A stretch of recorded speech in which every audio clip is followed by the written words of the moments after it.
Ladies and gents, welcome back to the channel, and today I'm actually out and about.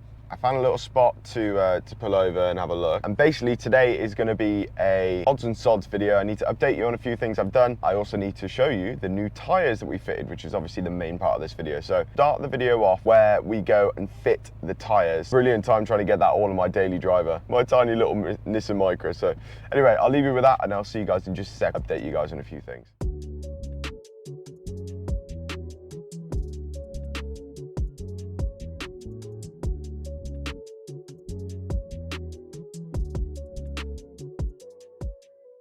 Okay, now I'm gonna need a bit more room. I've got all the wheels and all the brand new tyres in here. I don't even think I've showed this car on the channel before, but it's literally a shitbox.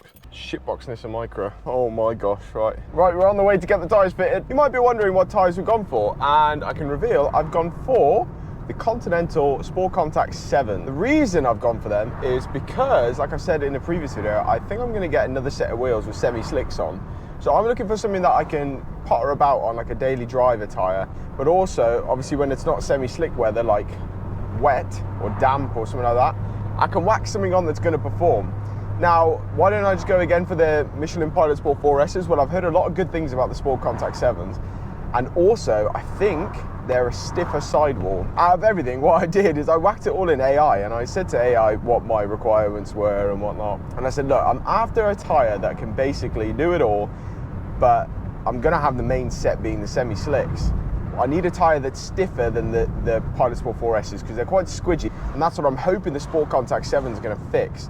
I think they're actually one of the best in this class when it comes to wet performance as well, so that's great. If we ever book onto a track day and it goes south and wet, we can whack these bad boys on and go on the track and enjoy them. They're also no slouch. They'll keep up with their Pilot Sport 4S's and in some cases beat them and hopefully get a lot more feel out of them. So I don't daily drive the car, so stiffness really isn't a problem for me. And yeah, it's going to be interesting to see what the differences are with the SportContact 7s. I've never driven a Continental tyre, so I'm quite interested. But we're going to go down to the boys. I've got, obviously, just took all the wheels off so they can do it a lot quicker. It just allows me to pop in and pop out whenever I can, and they're able to accommodate that instead of having to take the wheels off and blah, blah, blah. And anyway, it gives me a good chance. I need to look at the rear brakes anyway when I get back, because I think they're probably done for, and I've got a replacement set of pads there, so I might as well just swap them out while I'm there. But anyway, I'm not too far away, so give me literally 2 seconds for you, but about a 5-minute drive for me.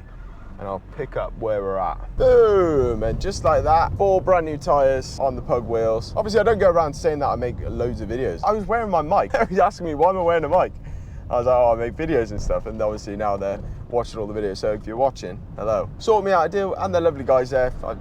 Basically, if I can't do a job, it goes there. So it's as simple as that for me. But yeah, all done, sorted out, nice and quick. We'll get them back in the car, and we will see how, hopefully, oh my gosh, how they feel. If I don't end up breaking the car from jumping speed bumps. So I'll be right back. Just cleaned them all inside and out. Thanks, boys. You did not scratch the wheels, which obviously they took care. But yeah, these are going to be the front 2 because you can see there's a bit of lacquer peel starting like there. It's obviously where a stone's hit it or something.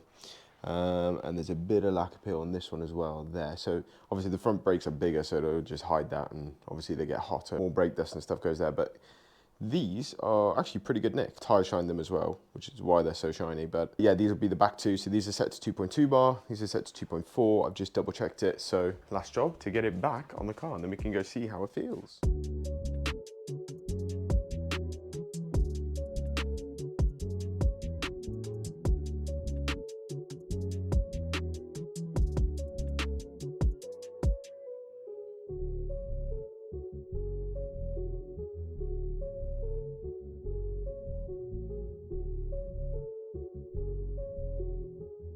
It's quite an ordeal putting on these wheels because of the spaces and they're not quite hub centric.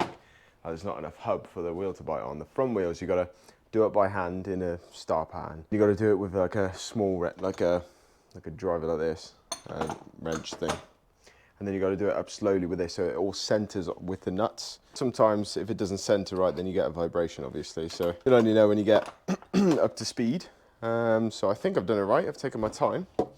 It's just time to pack everything away now and go try them out, basically. Just a few more things to pack up, and then we will go for a quick drive. Also, a quick shout out, you might have noticed, I can't remember his fucking name now, but on the Owners Club, Somebody was getting rid of some spark plugs and some spare gearbox oil, so got a good deal. So thank you very much for sending them out and not scamming me, I guess. They will be used. All right, ladies and gents, excuse the state I'm in, but we are back in the Peugeot. All I've done, I've driven down the road a little bit. I noticed the tracking was out, so I've just adjusted it, gone back home, adjusted it, and I've come back. I was getting a slight vibration at 40, and I've just redone the front wheels again, just put them on. Like I said, they need to be put on in such a specific way. They need to be perfect, because there's not much of a centering, like hub centering ring left, so you've got to rely on putting it on perfect. And also the bolts are lining it up. I think it was the front left one that was like way off. So I've done it again. I'm about to go on an A road now and see how they feel. So just a little update. We have got a check engine light. That's obviously for the downpipe. Finally throwing up a check engine light. It took about 50 miles for it to realise. Well, that's what I think it is anyway. I haven't actually scanned the code yet. I should probably do that, but probably past 40.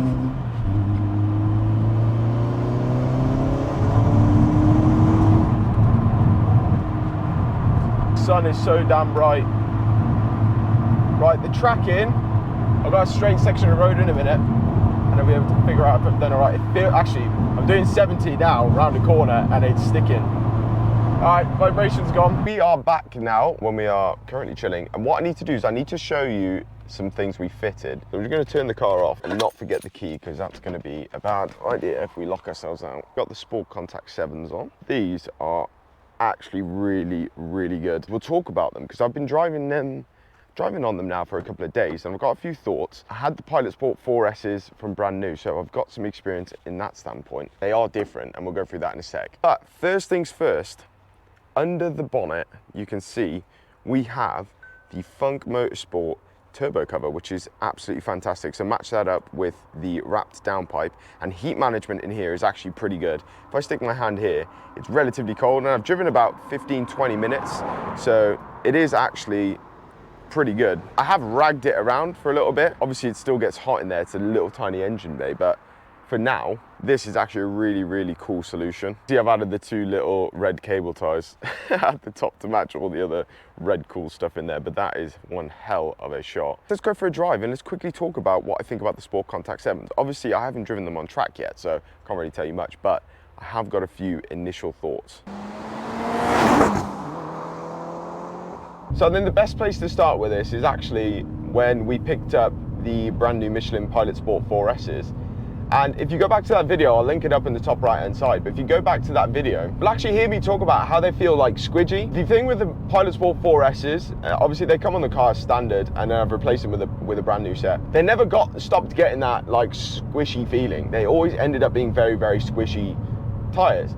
And later on, as I've developed, furthered my knowledge a bit on tyres, especially car tyres, and leaning towards more of the performance side, Pilot Sport 4S's are a great all-round tyre.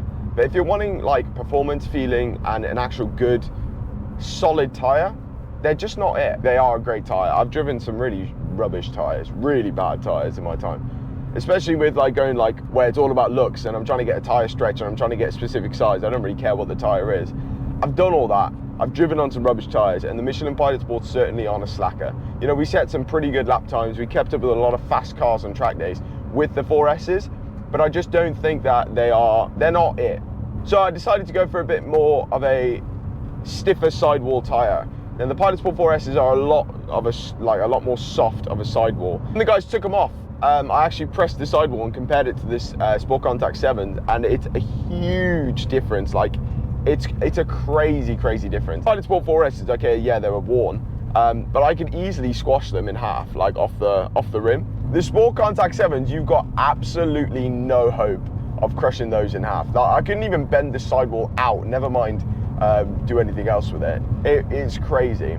And that's directly translated in the feeling of the car. Like when I turn left, I'm turning left. There's no squidge, there's no oily, slippy feeling. It is literally turn left. One of the things I thought would be a bit of a nightmare would be just driving about on it.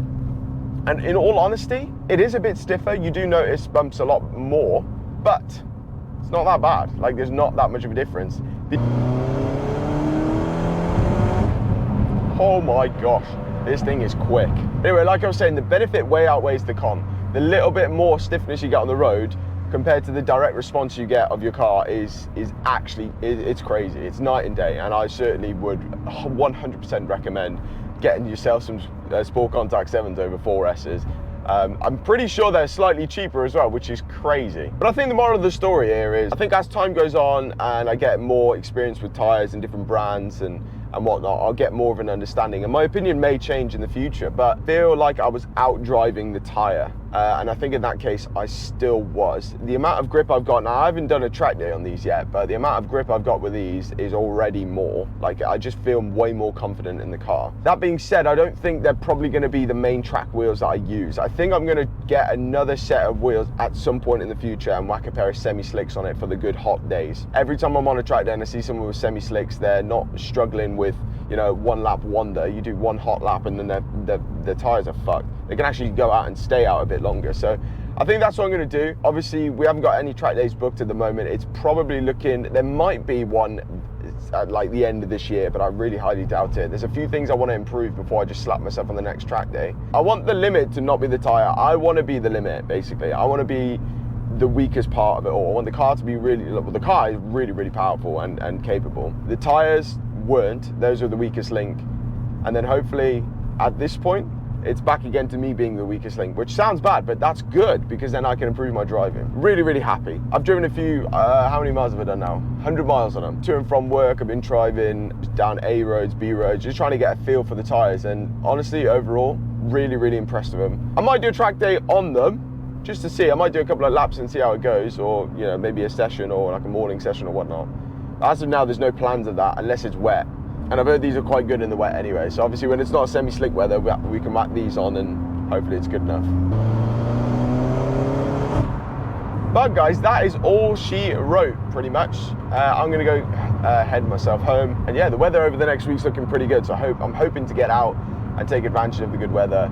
Everything's working at the moment. Like I said in the last video, we've got mapping booked at some point too. Hopefully not too long in the distant future, but that's going to be even more interesting because the car will just get even better. Well, fingers crossed nothing breaks, but the car will get even better, and that again puts me as the weakest link.